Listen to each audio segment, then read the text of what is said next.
Good. Hi, Amy. How are you? I'm great. How are you doing? Very well, thank you. Well, first of all, congratulations on Texas Killing Fields. I really enjoyed it. I was very impressed by it. So it's a great film. Thank you. How did you get involved with the project? The script had been in development for about 11 years before it came to me. Don Farrone used to work very high level in the DEA and had done some work with Michael on some other different projects. And when he retired and he wanted to become a screenwriter, Michael commissioned the screenplay. This was a story that Don had, as I said, it's inspired by real events. That's a story that Don had come across when he was down in Texas City doing some work for the DEA. Mm-hmm. So this was the very first screenplay that he wrote.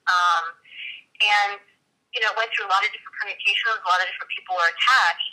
And then it kind of fell into my lap, and at the time that it fell into my lap, it had no financing, no budget, no cast.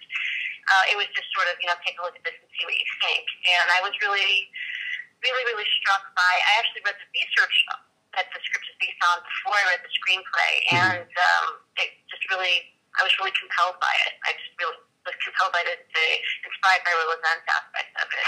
Right. And sat down with Don and shared with him some of my ideas for the story, and then we were off. And were you intentionally looking for the darkest project you could possibly find, or was that just a happy accident? I wasn't. It's pretty funny because I, paid my rent writing TV pilots and studio screenplays. I was actually sort of a rewrite person for about 10 years. I directed some television, but that's really how I paid my rent, was being a writer. And I'm known for doing sort of quirky crime, right? Like kind of comedic crime. So no, it was. When you have something that's compelling and that's real, it's hard not to.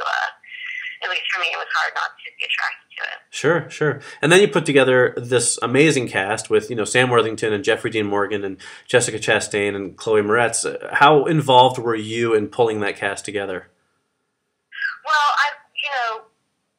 the cast that I got was just, I say this again and again, but it just continues to be the case. They're just incredibly talented. I was really, really lucky to get a chance to work with them. The first person that we got was Sam. He read the script and sat down with me literally 2 weeks after Avatar came out. So he was in the highest grossing film in the history of cinema. And, we met and he signed on to do this tiny little movie with this completely unknown director, for which I have to, always be grateful for him. Right. And then Jessica, I've seen it. Everybody came to me through different ways. Jessica, somebody said to take a look at her and Jolene. This was before there was nothing else that she had done that was available to look at. She was Life with the Post. And so I looked at this little movie, Jolene, thought she was great, hopped on the phone with her. Chloe and Cheryl Lee auditioned, and I knew immediately I wanted them.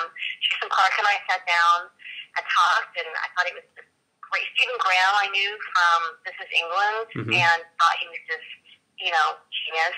A lot of the other cast were members. They auditioned for me down in Louisiana. So a lot of the little bit parts are all, I think, tremendous local talent. Right. And I think everybody in the film does a fantastic job, but I thought that Jessica Chastain really, really stood out in a great role. Did you know when you were shooting with her that she was about to have the biggest year an actress could possibly have? No, I didn't. No, I did. Like I said, I seen her in this little film, Jolene. That was it. And I knew she had done Follow Me with Al, and that he had said great things, and that's huge. Shout out, but she must say great things about you. But no, I had absolutely no idea she was involved in this film. I thought she had this quality of being sort of, you can feel her kind of core strength. Right. Yet she's incredibly feminine, and that's what I felt like Pam needed. Pam's based on a real woman. There's a real person who kind of, and from speaking with the detectives, and then eventually Jessica spent some time speaking with the real Pam, she had that. She was tough as nails, but, she had her full hair, full makeup, fake nails, the whole thing. Right. This Texas lady. And so I wanted to really try to capture that dichotomy, and I felt like Jessica had that. And she did. Definitely. Yeah, she did a great job. Now, your father, who's obviously a little bit well-known, was a producer on the film, correct? Yeah. And so what is your guys' working relationship like when you're directing? Does he ever, step in, or does he just let you do your thing and you're autonomous completely, or how's that work? The great advantage actually of having him as a producer there's a lot of advantages, but one of them, which I didn't expect, was sort of a sort of delightful surprise to me, is that in the course of making these kind of rote producerial decisions, like what do we spend this money on, and he can step out of his producer role, and because he's a director, also look at the issue, because they're always sort of questions. Look at the question from the perspective of a director. Right. So that was that's a huge benefit, because I don't know that it's a real interesting and I think special quality for a producer to have, to both be able to look at the bottom line, money and timelines, but also creatively. In terms of he was busy directing Lux, so he wasn't down on set. He came down 1 or 2 days just to visit and say hey, but he wasn't on location with us. Cool. Now, on a film like this, which obviously, like I said, is very dark, you're out there filming in the rain, in the bayous and all this stuff. What's the atmosphere like on set? Is it like a really intense working atmosphere, or do you guys work to try and keep it, a little more light when you can get away with it? Well, we always try to work to keep it light, but I have to say, logistically, this was a pretty tough movie. It's a movie that, and this was by design, when you're watching it, kind of sneaks up on you. Right. When you break it down to look at the shooting schedule, however, when you're just looking at the practicalities, with the exception of the last 3 days of our production, we shot it in 32 days. We were never in a location that had air conditioning. Ugh.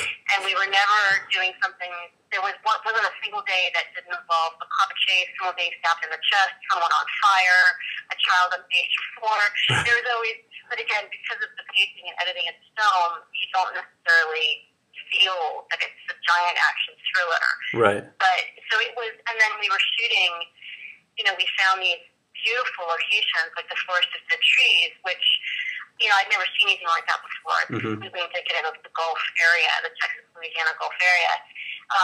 So we knew, I knew that had to be the killing field, but it's also in the middle of nowhere. It's in a swamp. It's 110 degrees. It gets hotter at night for some reason. Right. So the crew and the cast were really tenacious and moving through this tough thing to do with me. Well, it sounds like it was quite a challenge, but I did really enjoy the film. So, what's next on your plate? What are you working on that we can look forward to? There's a couple things here or there. There's some, I wrote a lot. I have a background I sort of paid my rent as a writer for 10 years before doing this. Before doing Texas Killing Fields, but kind of right habitually. So in the last year, I've written 2 features on a TV pilot, and I'm developing a bunch of other stuff. So we'll see which one lands. Very cool. Well, I'm almost out of time, so for my last question, what is one thing you would like the world to know about you that they might not already know? Oh my goodness, nothing. Nothing? You should go see the movie. That tells everything you need to know. All right, that's fair. Well, thank you for taking the time to talk to me, and continued success to you. Thank you so much.